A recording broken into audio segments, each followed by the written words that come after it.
గురుగారు. ఒక్కొక్కడు చూడండి అసలు భగవద్భక్తి, పాపాలు, పుణ్యాలు, దేవుడు, పక్కవాడిని పట్టించుకోవడం ఏమీ ఉండదు. వాడు చాలా ఐశ్వర్యవంతుడిగా ఉంటాడు.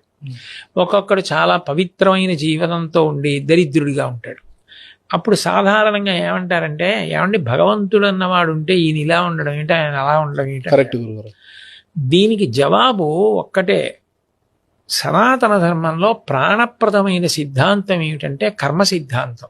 గత జన్మలలో మీరు చేసిన పాపపుణ్యాలు ఏ ఉన్నాయో వాటిని మీరు ఈ జన్మలో అనుభవించాలి అని. ఆయన గత జన్మలలో పుణ్యం చేశాడు, దాని ఫలితం ఇప్పుడు ఐశ్వర్యం అనుభవిస్తున్నాడు. ఇప్పుడు చేస్తున్నాడు పాపం, దీన్ని అనుభవిస్తాడు.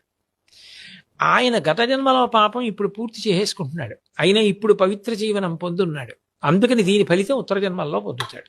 అప్పుడు ఆయనకి హెచ్చరిక, ఈయనకి భుజం మీద చెయ్యి పెట్టి అభినందించి అదే పవిత్ర మార్గంలో వెళ్ళడానికి తోడ్పాటు. పునర్జన్మ సిద్ధాంతంలో కర్మ ప్రధానమై ఉంటుంది. అది మీరు పెట్టలేదు, నేను పెట్టలేదు, అది ప్రధాన సిద్ధాంతం. అది దాని వలన పాపపుణ్యాలే దుఃఖంగా సుఖంగా మారుతూ ఉంటాయి అని. అయినప్పుడు వ్యక్తి అసలు పూజ, భగవంతుడు ఇంటి దగ్గర